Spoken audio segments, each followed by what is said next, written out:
Ways to make money online selling your photos, and you don't need to be a professional to do it.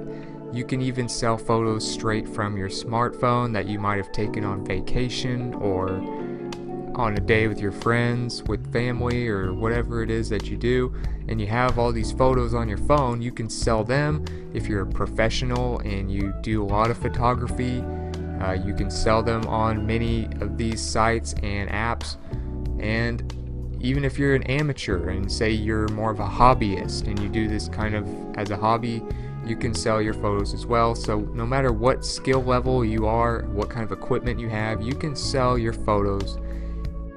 So definitely easy to get started, very straightforward. You can go to the website or go to the app and start selling photos.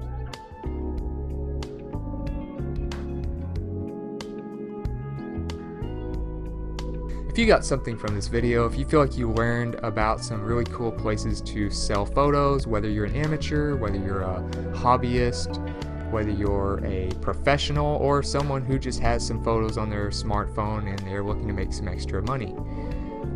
If you feel like you got something from this video at all, like and subscribe so I can create more videos like this for you to help you out.